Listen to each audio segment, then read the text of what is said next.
नमस्कार, दूरदर्शन किसान चैनल पर मैं अदिति शर्मा आप सभी का स्वागत करती हूं। हमारे कार्यक्रम सफल किसान में हम देश के कोने कोने से उभरती हुई प्रतिभाओं से आपको रूबरू करवाते हैं। आज के हमारे इस कार्यक्रम में हम बात करेंगे उत्तर प्रदेश के एक ऐसे किसान की जो कम जोत में एकीकृत विधि से बढ़िया खेती कर रहे हैं। इनकी जो उपज है वो बाजार की मोहताज नहीं है, बल्कि उसका सौदा इनके खेत में ही हो जाता है। इसके साथ ही आज के कार्यक्रम में हम फोकस करेंगे मोटे अनाज पर भी और भी बहुत कुछ जानेंगे। लेकिन आइए पहले चलते हैं हमारे सफल किसान के पास जिला गाजियाबाद की ओर।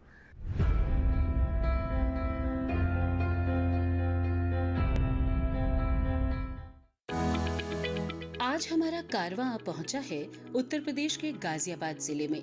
वैसे तो कृषि के क्षेत्र में उत्तर प्रदेश का अपना ही स्थान है, लेकिन समय के साथ कदम ताल मिलाते यहाँ के किसान और भी नई ऊंचाइयों को छू रहे हैं। ऐसे ही एक किसान हैं मनोज कुमार जी, जो कि गाजियाबाद जिले के कादराबाद गांव में बीते 20 सालों से खेती कर रहे हैं। ऊपरी तौर पर देखें तो उनकी खेती सामान्य नजर आती है, लेकिन अंदर की बात ये है कि मनोज जी एक जैविक व प्राकृतिक किसान हैं। इसलिए उनके यहाँ होने वाली हर तरह की उपज पूरी तरह से ऑर्गेनिक है।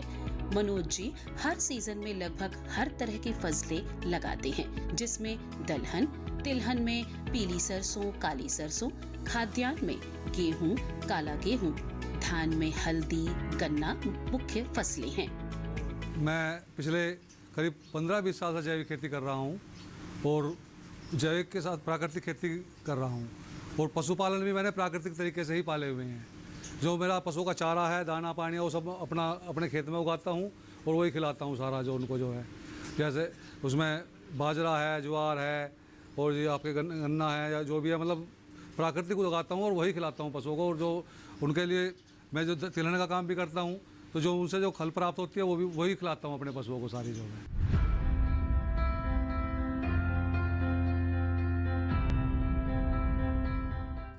तो यहाँ ये बात तो साफ हो जाती है कि मनोज जी जैविक और प्राकृतिक खेती को आधार बनाकर लगातार आगे बढ़ते जा रहे हैं। तो फिर आइए हम भी जैविक खेती के बारे में थोड़ा बहुत जान लेते हैं।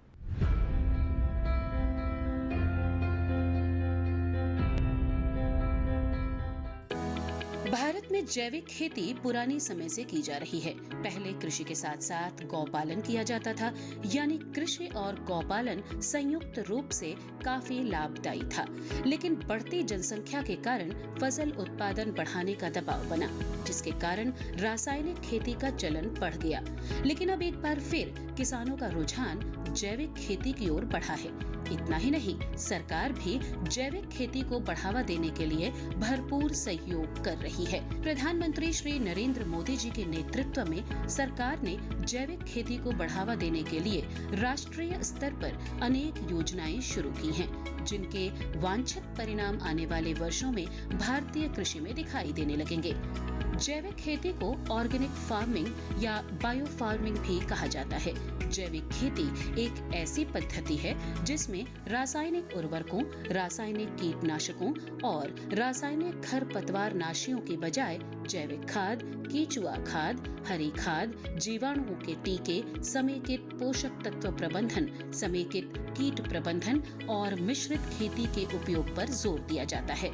हम जैसे जो हमें गेहूं की फसल उगाएंगे अब जो है, तो 1 एकड़ के लिए हम जो 50 किलो गेहूं लेते हैं, तो उसको लाइन में बिजाई करते हैं उसकी जो है, और पहले तो हम उसको बीजामृत द्वारा उसको उपचारित करते हैं, जिसमें जो बीजामृत हमारा गौमूत्र और गोबर और चूने से हमारा तैयार होता है, उसको हम तैयार करके उसका बीज उपचार करते हैं।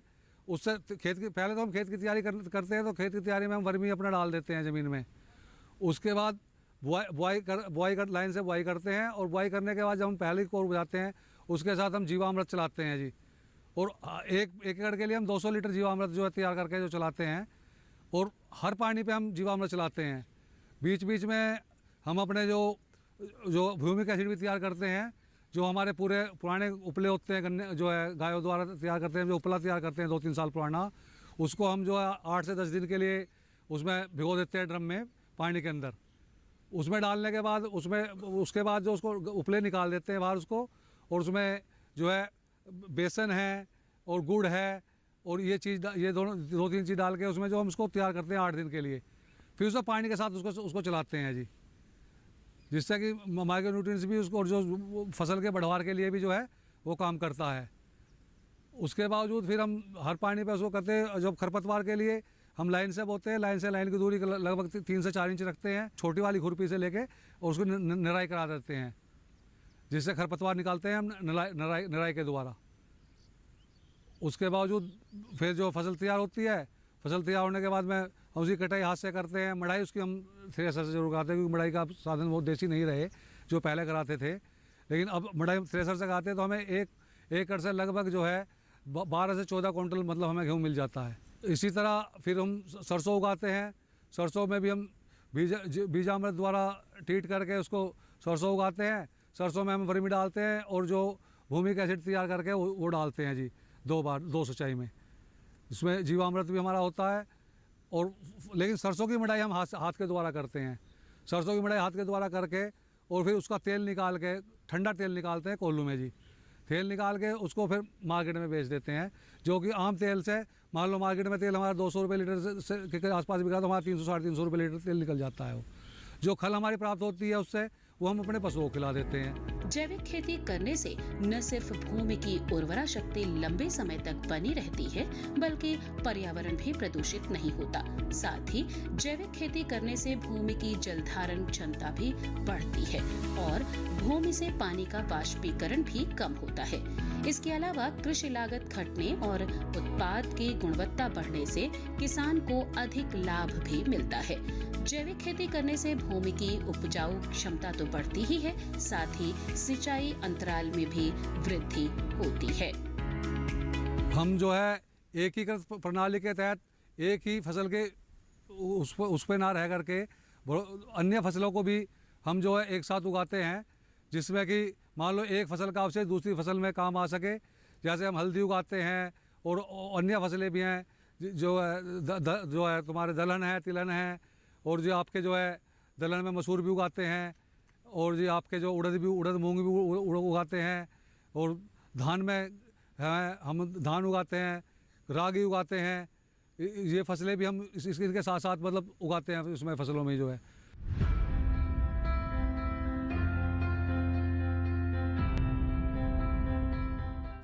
आइए अब आगे बढ़ते हैं और मनोज जी की खेती को और बेहतर ढंग से समझने का प्रयास करते हैं।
मिल जाता है।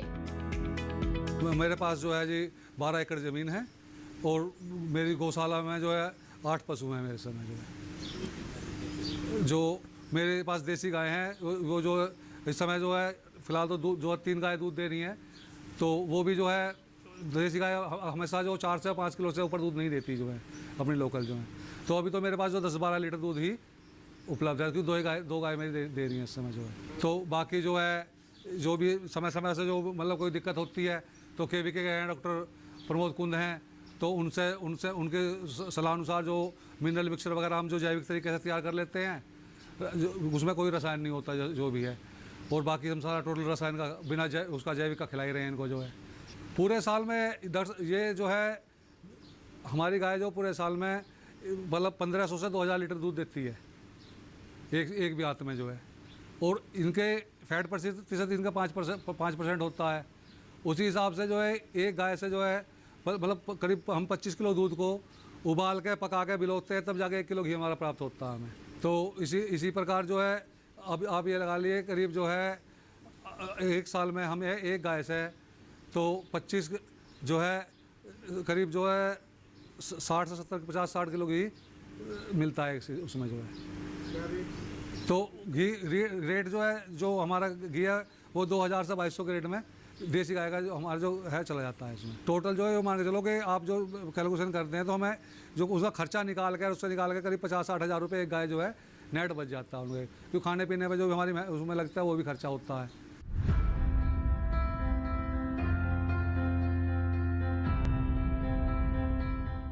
यहाँ वक्त हो चला है एक छोटे से ब्रेक का। आपका हिम्मत जाइए। ब्रेक के बाद हम जानेंगे मनोज जी की मोटे अनाज की खेती के बारे में। बने रहिए दूरदर्शन किसान पर, देखते रहिए कार्यक्रम सफल किसान।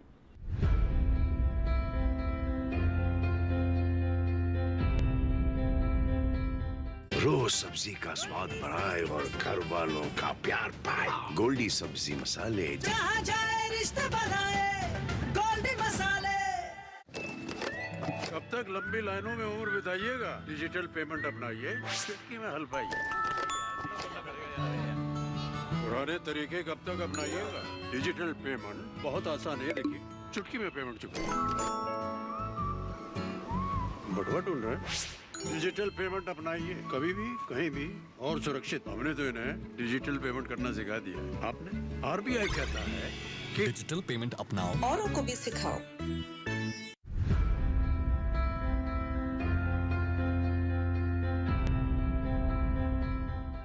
ब्रेक के बाद दूरदर्शन किसान के कार्यक्रम सफल किसान में आप सभी का फिर से स्वागत है। आइए एक बार फिर से हमारे सफल किसान मनोज जी का रुख करते हैं। किस तरह से उन्होंने मोटे अनाज की खेती को अपनाया हुआ है, इसके बारे में उन्हीं से जानते हैं।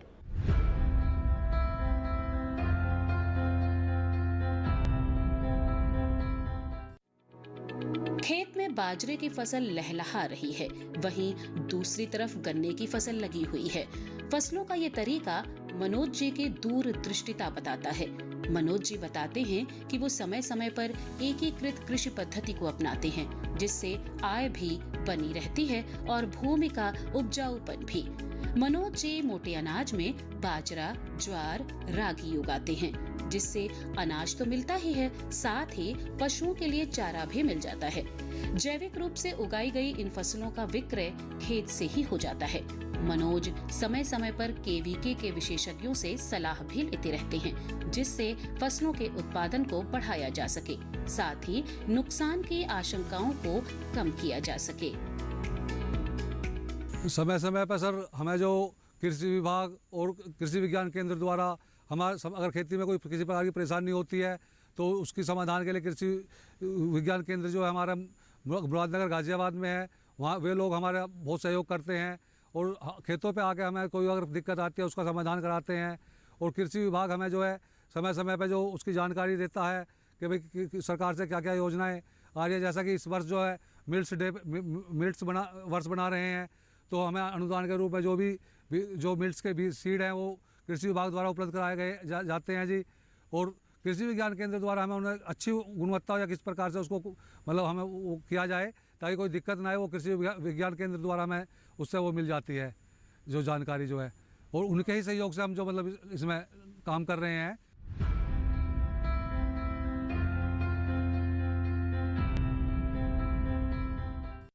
तो फिर जाना आपने कि कैसे मनोज जी कृषि को एक बेहतर आयाम देने में लगातार कार्यरत है। हमारे किसान पारंपरिक फसलों की जगह अब मोटे अनाज की खेती को अपना रहे हैं, अपना रुझान बढ़ा रहे हैं इनकी ओर। इसके पीछे केवीके की भूमिका भी काफी अहम है। कैसे, आइए आपको बताते हैं।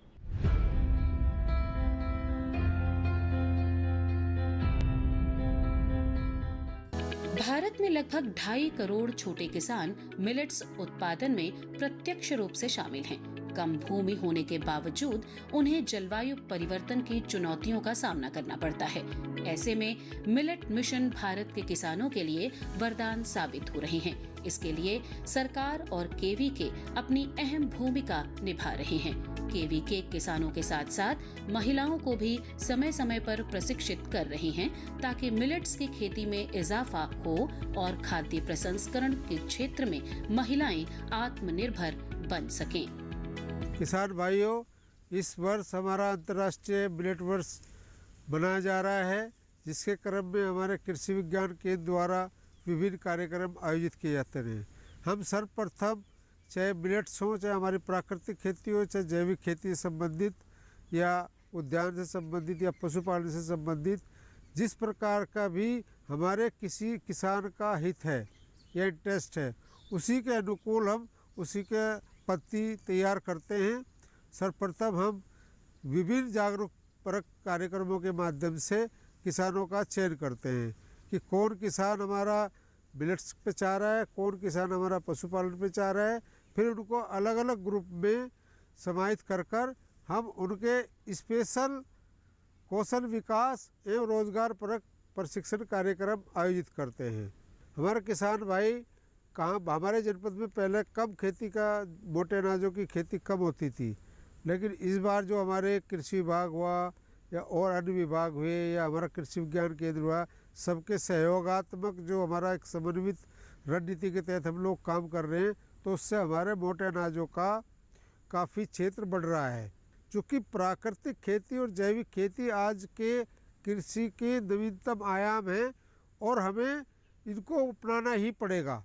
तो किसान भाइयों को प्राकृतिक खेती की मॉडल में सबसे अधिक जो सबसे मुफीद होता है वो हमारे मोटे अनाज हैं, क्योंकि इसमें हमारे मोटे अनाजों में चाहे बाजरा हो, कोदो हो, रागी हो, ज्वार हो, उसमें हमारे कीटों और रोगों का प्रकोप कम होता है, जिससे हमारे रसायनों का प्रयोग नगण्य हो जाता है।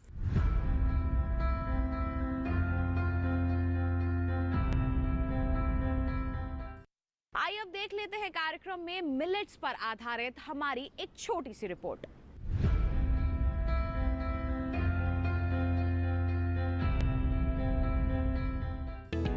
एक बार फिर सरकार के प्रयासों से पौष्टिक अनाज के प्रति लोगों में जागरूकता लाने की पहल की जा रही है, जिससे मोटे अनाजों की उपज का दायरा भी बढ़ेगा और किसानों को बेहतर मुनाफा भी मिल सकेगा।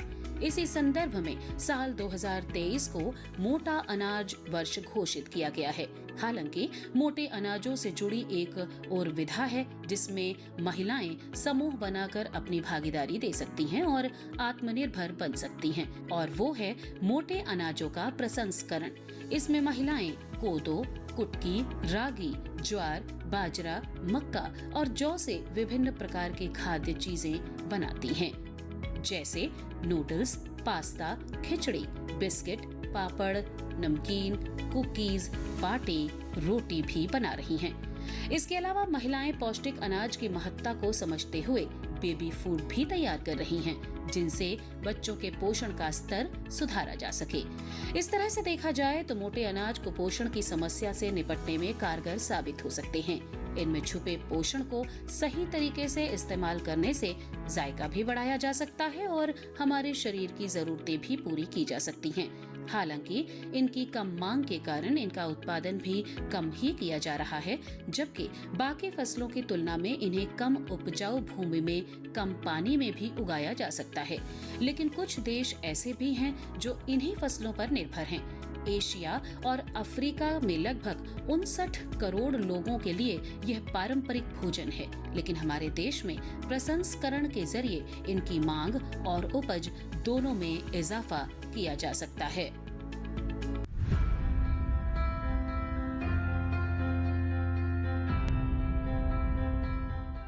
यहाँ वक्त हो चला है कार्यक्रम में एक और छोटे से ब्रेक का।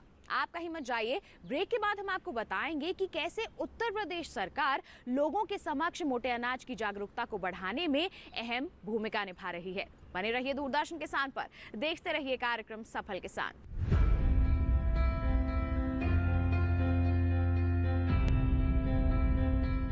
रोज सब्जी का स्वाद बढ़ाए और घर वालों का प्यार पाए। गोल्डी सब्जी मसाले, जहाँ जाए रिश्ते बनाए गोल्डी मसाले।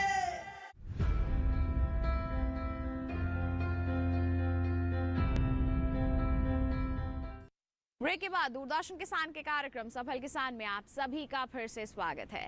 आइए कार्यक्रम को बढ़ाते हैं आगे और अब रुख कर लेते हैं रोड शो का।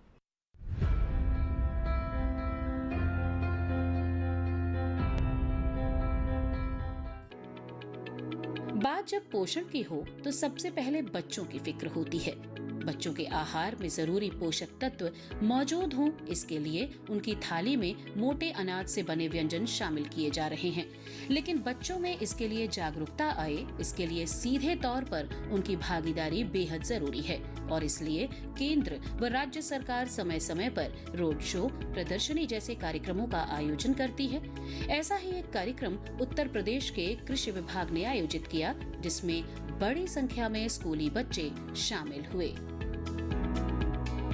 यह जो कार्यक्रम यहाँ पे आज मुरादनगर विकास खंड परिसर में हो रहा है, यह एक रोड शो है जो कि मिलेट्स को लेकर, या इसे हम मोटा अनाज कहते हैं, उसके प्रचार प्रसार के लिए है। जैसा कि हम जानते हैं कि इंटरनेशनल ईयर ऑफ मिलेट्स, ये हमारे माननीय प्रधानमंत्री जी ने इसको घोषित किया है, प्लस G20 में भी इसको लगातार इस पे एक एम्फेसिस दिया गया है, इम्पोर्टेंस दी गई है कि जो मोटा अनाज है वो किस तरीके से हमारे किसान भाइयों के लिए और साथ ही साथ हमारे जो आगे आने वाली पीढ़ी है उनमें उनके हेल्थ बेनिफिट्स के लिए कितना इम्पोर्टेंट है। तो उसी के लिए यह जो रोड शो यहाँ पर हो रहा है, उसके प्रचार प्रसार के लिए, उसको और बढ़ावा देने के लिए, क्योंकि अभी हमें हमारे किसान भाइयों को और स्पेशली हमारे यंग लोगों को, हमारे युवा साथियों को इसके बारे में जानकारी देना बहुत आवश्यक है। यहाँ पर जनपद गाजियाबाद में मिलेट्स के जो कार्यक्रम हो रहे हैं, यह मूलतः भारत सरकार का जो मिलेट्स अंतर्राष्ट्रीय मिलेट वर्ष मनाया जा रहा है, उसी के क्रम में हम लोग आगे बढ़ा रहे हैं। यह भारत सरकार और उत्तर प्रदेश सरकार दोनों का यह प्रयास है कि मिलेट्स की खेती अधिक से अधिक किसान करें। इससे हमारे FPO जुड़ें, FPO उद्यमी के रूप में जुड़ें, जिससे अधिक से अधिक लोग लाभान्वित हो सकें। एक चीज़ और इसमें आती है, जैसे मिलेट्स का हमारा है करने से जो कम पानी में हो रहा है, पानी का अधिक दोहन हो रहा है, उसको हम कैसे रोक सकते हैं। यदि मिलेट्स की खेती करेंगे तो पानी कम लगेगा, तो पानी का दोहन भी कम होगा। इसी को लेकर के प्रयास किया जा रहा है भारत सरकार का, उत्तर प्रदेश सरकार का। हम लोग इसी क्रम में जो किसानों के लिए कर रहे हैं, उसमें सबसे पहले हम मिनी किट का वितरण किए हैं। मिनी किट यह निःशुल्क किसानों को दिया जा रहा है, जिससे किसान प्रेरित हों कि खेती हमें करना है। और इसमें रागी का, सांवा का, कोदो का, बाजरे का, ज्वार का, ये सब मिनी किट्स हम लोगों ने किसानों के यहाँ दिए हैं। और उसी क्रम में आज हम लोगों ने जन जागरूकता कार्यक्रम लोग मिलेट से जुड़े कैसे, एक रोड शो का आयोजन हम लोगों ने किया है।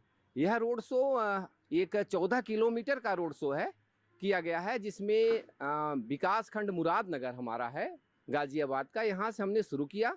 और यह एक सुराना विकास खंड है, विकास खंड सुराना का गांव है, वहाँ पर हम इसे समाप्त करेंगे।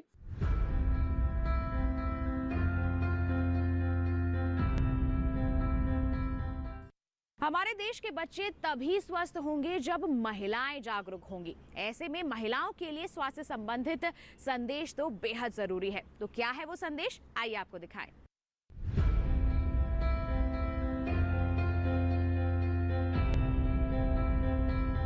कृषि विज्ञान केंद्र मुरादनगर कृषक महिलाओं हेतु समय समय पर तरह तरह के प्रशिक्षण कार्यक्रमों का आयोजन करता है। जैसा कि विदित है, यह वर्ष अंतर्राष्ट्रीय मिलेट वर्ष के रूप में मनाया जा रहा है। इसलिए इसके प्रमोशन हेतु कृषि विज्ञान केंद्र ने महिलाओं को इसके मूल्य संवर्धन हेतु तरह तरह के विषयों पर प्रशिक्षण का आयोजन किया गया। इसका पोषण मान अगर तुलना करते हैं गेहूं और चावल से या अन्य अनाजों से, तो अपेक्षाकृत बहुत अधिक होता है। मुख्य रूप से सूक्ष्म पोषक तत्व जैसे calcium, potassium, phosphorus, zinc, iron बहुत अधिक मात्रा में पाए जाते हैं। यह एंटीऑक्सीडेंट का भी बहुत अच्छा स्रोत होता है। ऐसा होने के कारण हमने अपने कृषि विज्ञान केंद्र की महिलाओं को इससे मूल्य संवर्धन के अंतर्गत विभिन्न प्रकार के उत्पाद बनाने का प्रशिक्षण दिया, जैसे बिस्किट, केक, नमकीन, पोहा आदि सभी प्रशिक्षण के दौरान सिखाया गया। महिलाएं इसको अपनाकर विभिन्न प्रकार के उत्पाद जैसे नमकीन बनाना, केक बनाना, पोहा तैयार करना आदि तैयार कर अपना कार्य कर रही हैं तथा आमदनी का जरिया भी बना रही हैं।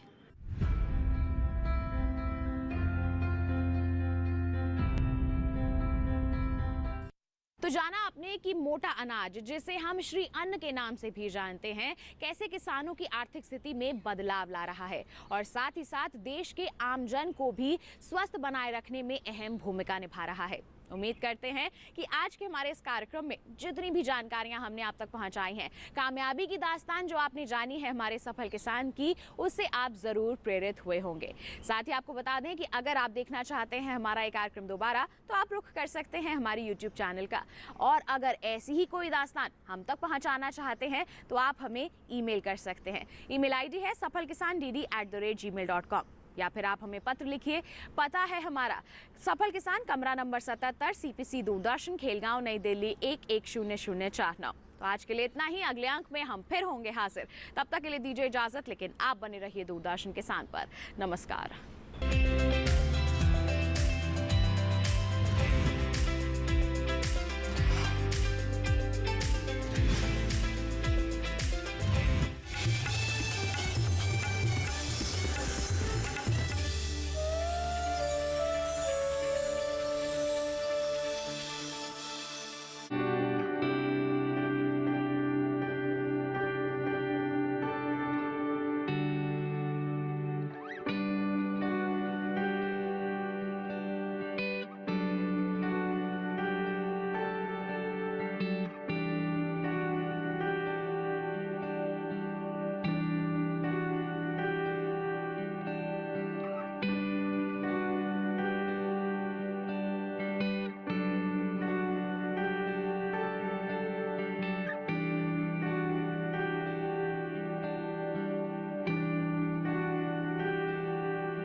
तेरे जिगर के टुकड़े से बात कर।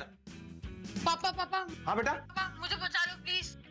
हो गए ना तेरे जिगर के टुकड़े से बात। अब तेरे को लोकेशन बता रहा हूँ, सुन। आज पैसा आ जाएगा, उसके बाद अपन बच्चे को खत्म कर देगा। क्या? उसने तो अपने पंटर लोग का चेहरा देख लिया है। मेरा बेटा कहाँ है? सुटकेस दे। डील कैंसिल करूँ क्या? नहीं नहीं नहीं, ठीक है। देखिए वायरस पर शनिवार और रविवार शाम 4 बजे सिर्फ DD नेशनल पर, देश का पहला चैनल, देश का अपना चैनल।